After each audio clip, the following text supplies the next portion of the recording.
I'm Ryan Graham, and today I'm going to talk to you guys about Apple Incorporated. I'm sure you guys are all familiar with Apple. Most of you probably have an Apple product, such as an iPhone, or an iPad, or an iPod, or something of that nature. These products are unique to Apple, and they've really taken off in the world of electronics within the past several years. In an article, in a 2006 article entitled Ingredients for Success of Apple, business teacher and publisher Steve highlights the fact that Apple has sold 42 million iPads since they first launched in 2001. That's roughly 8.4 million each year from its release to the article's publication. So yes, we're all familiar with Apple, but has anyone ever really wondered what it would be like to work for the company? I chose to speak about Apple because I've always had an interest in the company and its products. I'm an owner of a MacBook and an iPhone myself, which has given me some personal experience with the products in the company and how those products work for me in my personal life. Throughout my research, I've developed one, an understanding of the company and its roots, two, job opportunities that are available at the company, and three, personal interest in the company that I will share with you all today. Throughout the speech, first I'll discuss the roots of the corporation and some interesting facts about it. Second, I'll discuss some job functions available at Apple, and finally I'll discuss what I would be interested in working with the company. So let's take a look at a little background. Most of you, I'm sure, recognize the name Steve Jobs. He's the iconic face of Apple, and semi-recently has made news that he passed on.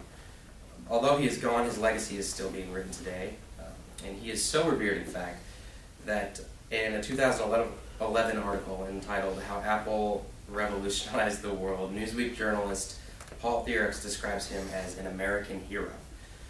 However, a name you might not be so familiar with is Steve Wozniak. He was a high school friend of Jobs, and he designed the first Apple computer that launched in 1976. Throughout Apple's history and development, the way that they created their products has made Apple a bit of an abnormality. Unlike most of high-tech firms that focus on one or two sectors, Apple does everything at once. They make their own hardware, they make their own software, they make their own operating systems, they run on the hardware. So that makes them a little bit different than most electronic companies. And so with a better understanding of Apple's background and unique qualities, we can move on to some various job functions available at the firm. Noting the company's size, public influence, and reputation, it's safe to say that countless job opportunities are available within the corporation. You can work on the corporate side with sales, product management, legal, things like that, or you can work on the retail side, sales, like a store leader or manager or something like that. But whatever your talents may be, there's bound to be a spot for you in a corporation. As for my personal interest at Apple, I would work on the corporate side, doing sales or like personal selling or marketing development or something like that. Apple's size and being an international corporation makes work possibilities in the firm virtually endless. A strong name behind the product would make the job more fun than difficult. In a 2006 article, Borelli explains that the iPod has avoided the product life cycle because it has been replaced with a new product.